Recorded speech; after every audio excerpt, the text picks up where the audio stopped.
for me to be able to FaceTime somebody in the DMs on IG. I was FaceTiming a whore. No, I'm joking. It set me up. How much you get paid for those reels anyway? Bro, you can make up to $8,500. Wait. Let me tell you what's funny. The most I made was $900 or something. This was hilarious. This is how you know somebody really going through with the shot. Because you and I are like, we're just like laughing, looking at them both. Justin just brought up bitches. And John was like, yeah. But go back to the...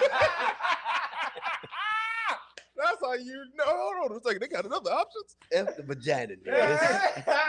They pay you. Fuck your feelings, pussy. How much? How many views you need to get for a reel? Yeah, man. I post reels every other day, nigga. How much? I'm blocked on there. TikTok the worst. TikTok, I keep getting. I've been banned 5 different times. What? Twice I got banned for bullying. I was talking about. It was a video about me and me. You know, if I play both characters, bullying yourself. I got bullied twice. I was like, I don't feel bullied, so I appealed. Didn't happen. I was like, that really? So I got that, and then I got a nudity shutdown. Yep. What the hell you doing, man? I stitched a video. This chick she had a half, but there was no under titty or nothing. It was taken down immediately. 5 days I couldn't. Can you explain under titty? Now when I see the under titty, I just look. I go, yep. I would love to stitch this video, and I can't. My homeboy Lee, who helping with us, he looked up. He actually read the guidelines for TikTok. Yeah, and who does that? Who does that? Commend him for that. I did. I gave him a tip. I gave him a raise. If it shows butt cheeks, your shit getting violated. Nudity. But here's the BS. But what about the person who posted? Exactly. That's the BS. And I'm going to tell you what it is, bro, with TikTok. You can stitch. They can post whatever. Yeah. They let anybody that got millions of followers, they let them slide. Or if it's a woman, they let it slide. Because at the end of the day, they know people are coming to their platform to see that.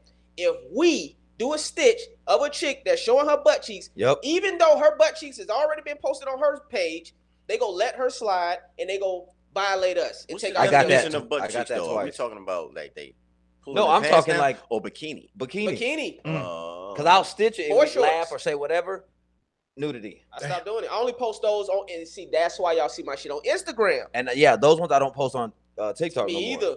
So if you ever see like butt cheeks on my IG, I didn't post that on TikTok. I can't even get the algorithm to work in my favor on TikTok. I'm like, man, I'm just posting. I keep hoping getting for a banned. dream. Hoping for one of them just to spill over. I'm like, I got millions of followers on other platforms, and I can't get no love on TikTok. Man. What was y'all decision about starting to put the content out online, man? Did y'all say like F the business or like the mainstream way? What was that thinking? Mine was, man, ain't that well? Mine, I didn't really start really hitting social media hard until the lockdown.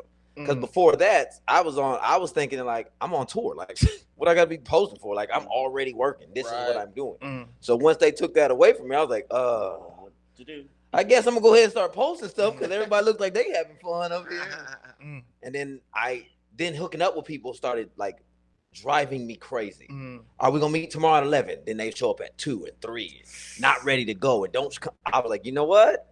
I'm gonna just post with me because me is always on time. Yep. And so then that's what made me start working. Well, that's why when I finally got on TikTok, my homeboy Lee told me to get on there because I was like, I got to build a Justin Hires fan base. I had a MacGyver fan base. Yeah. I didn't have a Justin Hires fan base, and so I got to build. So, but my same thinking because I used to do the YouTube videos back in the day. I said I need to be able to do videos with. You was killing it when you first started, bro. I appreciate it. The consistency you had. Like you was doing some views on YouTube. I still have the MMA I wish fighter. I would. People, you see that? Yeah. The biggest people always say if you had any regrets or you wish you could do anything different, I always tell people I wish I would have stayed on the internet. Yeah. Because remember when we started shooting vines together? Yeah. Back when we with the batch crews and Daystorms was first clicking up and we was up in that mix. Yeah, we were. I remember your ass climbed on some McDonald's counter or some shit. Did I? Oh, yeah, that's right. Yeah, with the boxers out and shit. And I'm like, hey, you had something, you did something. But yeah, we was wilding, man. Yeah, that was the early days. That's when Batch told everybody about Vine after he hit 4 million. He was like, oh yeah. By the way, there's this app where you can get a lot of followers. Oh, you had 4 million. I'm at 0. Oh, okay, thanks. No, shout out. Yeah, you was on YouTube early. I don't think I was barely posting anything. You know what I be feeling like? The Little Richard of internet, bro. Because if I could say like, bro, when I got on YouTube, The only other black people that I saw making comedy videos on YouTube, me, Afion Crockett, Donald Glover, he had a group, and Dormtainment. I would say Dormtainment. Then I saw maybe Deshaun Raw. Oh, he came a little bit after. Yeah. That's it. And I mean, back then, oh, nigga, you get a video that hit, everybody knew about it. Bruh, I got so many videos in the millions on TikTok. Don't nobody know, bruh. Because that's the difference between just how much content is out there now opposed to earlier. That's a good point. I mean, to answer your first question, the thing that got me started in it, besides Juhahn, I'm like, oh, I asked the question 10 minutes ago. It was literally my way wasn't working. Right, so I was doing a stand-up. I was already on a TV show that nobody was seeing. I didn't care about that because it was like the money. I wanted the money and the relationships that I was making from the TV show and the credits. Because it's like, even if somebody don't watch a TV show, it's still on your resume. You still get the money. You still got the connections. So I wasn't tripping, but I wasn't fulfilled. I'm like, man, I don't have fans, bro. You know what I'm saying? I got people telling me their grandma love me or their auntie love me because that's the fan base of the show. But I was like, my way isn't working. I'm doing these pitch meetings and they saying if you just had 1 million followers, we would be doing this show. And I'm like, all right, man, I don't know how I'm gonna get 1 million followers. Run as a Juhahn, learn how to create content, and just started creating. And then it just took a life of its own. But it was that frustration of I'm not getting what I deserve. Yeah. I think for me on that question too, it was like being in the And game. we're out of time.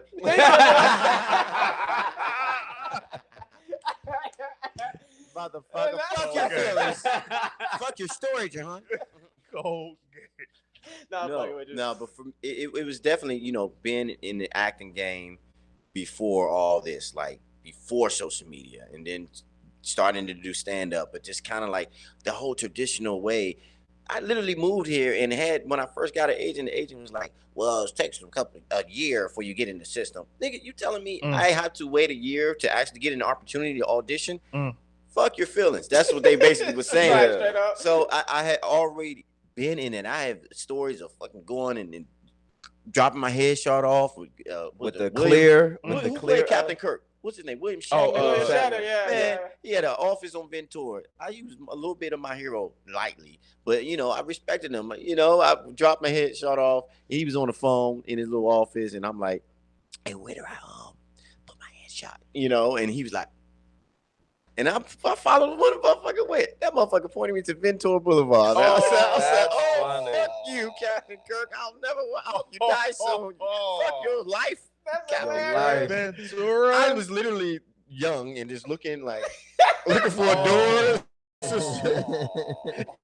He pointed to the envelope. You know that busy intersection? Yeah. Go kill yourself. Because they, you know, people used to tell you like, get the clear envelope. That way they already see you. No, he knew what I was talking about. I had an envelope, and I did. He mimicked exactly how I did it. He was like, "That's the worst." I said, wow. So it's just been in the industry. I was like, man, I got to figure out a way. And I was doing plays and I was doing, you know, TV spots and movie spots. And I get that text from Baxter Bowling Party about my first 1 million followers and everything. And I'll go check it out. I'm not fully in it because I'm like, what should I, you know, I'm working. Yeah. I don't need to do a 6-second video. What the fuck is this? But then surely time went past, and that's when we start getting into it. But I was on and off with it. I would do YouTube videos, but it'd be like current events. So I'm promoting for one thing the whole week. Motherfuckers on Vine promoting something every day. So they just shooting up. So I was driving party buses at the time. Okay. Right? Nice. Right? So Very random. People don't know that. So I was driving party buses, you know, on the weekends, doing my thing, getting my little living and everything. And a year go by. And I remember I was sitting on the bus and waiting for motherfuckers to get off and party, and I'm waiting for them to come from the party. Year go by, I'm still in the same position. And everybody had, you know, advanced and making millions of dollars and millions of followers. I'm like, what am I doing? Like, and I had to realize that these guys aren't necessarily just more talented than me. They're just outworking me. Yeah. So I said, let me just take a chance and let me just focus on myself and let me progress, because I'm still going to do the traditional route of Hollywood. I'm still going to audition and everything, but I need to build up a following for myself in this process. So while y'all deciding y'all want to fuck with me, traditional Hollywood, I'm gonna have my own brand and empire, so I can do my own things. I remember going to a point with shooting a video and like, oh, I just hope it get on World Star, so it can get seen. I know it's golden. You know you got some heat, but you like, you don't have a follow, so you like, if they could just post it, it'll go viral. So I said, no, fuck that. I'm gonna build my own World Star following. You know what I mean? And then be able to put out what we need. And I look back on. Because sometimes we get the smoke and mirrors of Hollywood, and we think like, oh, if we just get their approval, you know, before we moved out here, see those videos of how they living, you know what I mean? Like, I just want to be that. You know, we think that's what it is, and we forget what is the difference. You have people that know you all around the world. You know, you got fans, and you're getting paid. What's the difference between you and these A-list actors? You know what I mean? So I just got to a point where it's like, let me just focus on myself, and I realized majority of my anytime I get too hulked up on trying to like, oh, I need to get CBS to fuck with me. Well, you know what I mean? I gotta remember, like, you're doing pretty well for yourself, pretty successful, and the majority of your success came from what you did.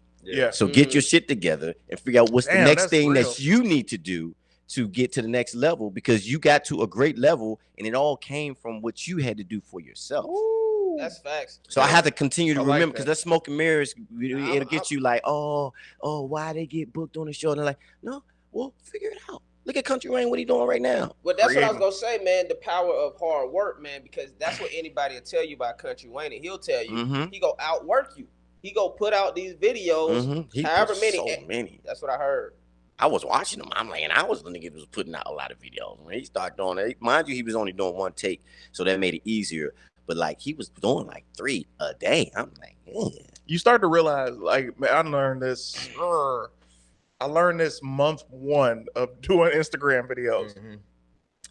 It's not even about the quality. It's about the quantity, right? So it's like, I say this, not that I'm putting out some bullshit, but it's like when I see artists, am everybody. I want to listen but I put out bullshit every day now. Fuck your feelings about what you want the content to be. You know, I realize that too. People will go like, let's say they'll say, oh, I didn't like such and such video. I go, it doesn't matter what you like. There's a million people that love him. And so it's like, they're not putting it out for you then. If you're not the audience, like I would run into, I'll be in the Comedy Union days, and they'd be like one woman was like, yeah, I love your videos, but it's like they're, you know, after it gets, because I would post the 5-minute video on Instagram, which, you know, at the time IGTV, but she'd be like, yeah, I just wish, you know, like, I want to share it and I can't share it if it's over a minute. I'm like, hey, you're not the audience I'm looking for. Like, I want the person who's watching. So the quantity is what it is. And I see so many content creators the first month, like they'll drop something and it's trash.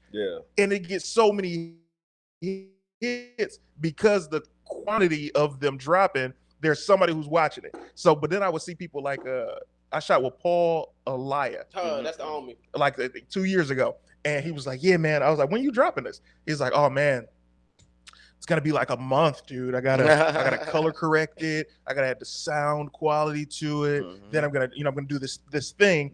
And I was like, oh, okay. And he was like, where do you shoot? I was like, I shoot on my phone, and I'm gonna drop probably 70 videos by the time you drop this one. And he's like, man, that's so crazy, man. I'm doing all this color correcting and this and that, and I'm getting like 100 views. I'm like, dude, because it's not about that. I want me down, I get it.